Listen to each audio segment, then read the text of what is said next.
başlamak üzere. Beyaz bayrak havada. Start verildi ve 7'li prese başladı. Bakıyorum 10 numaralı Trajan değerli yarışseverler. Rasim Özkan olmadan koşuya başladı. Tekrar etmek istiyorum. 10 numaralı Trajan çıkışta jockey'in üzerinden düşürürken 4 numaralı sağdan galopta çıkışta 5 boy kaybetti. İlk metrelerle birlikte dışarıdan yüklenen 6 numaralı Kudret numarayı kaptı. 1600'ü 4 boy farkla lider geçti. 2 numaralı King Arda ikincilikte. 1,5 boy kadar geride dış kulvardan üçüncülüğe yürüdü Moluhan.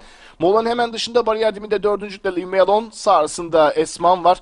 Esman'ın hemen 1,5 boy kadar gerisinde 11 numaralı Yeni Gelin'i izliyorum. Onların dışında 1 numaralı Spumador var. 1,5 boy kadar geride 4 numaralı sağdan galop doldurdu. Grup içindeki yerini aldı. 2 boy kadar geride 8 numaralı Redfield şeklinde Taylar 1200'ü geçiyorlar. Azalan farklara rağmen 6 numaralı Kudret halen koşun lideri. Fark 2 boy kadar. King Arda ikincilikteki yerini korumayı başardı. 1,5 boy kadar geride Moluhan hemen dışında 4. Limelon. Onların 1,5 boy kadar gerisinde 5.liğe dışarıdan 1 numaralı Spumador sokulmaya çalışıyor.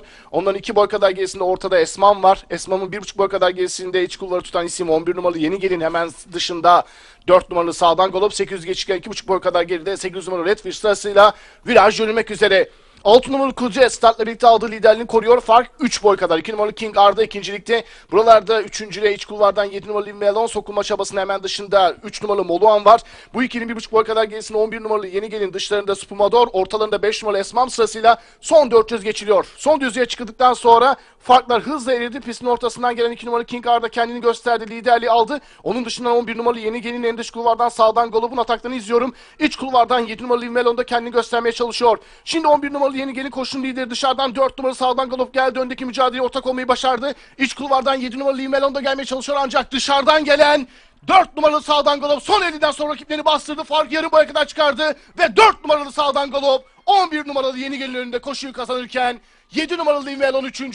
Dördüncülük için 5 numaralı Esman ve 2 numaralı King Arda yakın arayla çizgiyi geçtiler. Dördüncü koşuyu 4 numaralı sağdan galop Harun Kılıçarslan'la kazandı.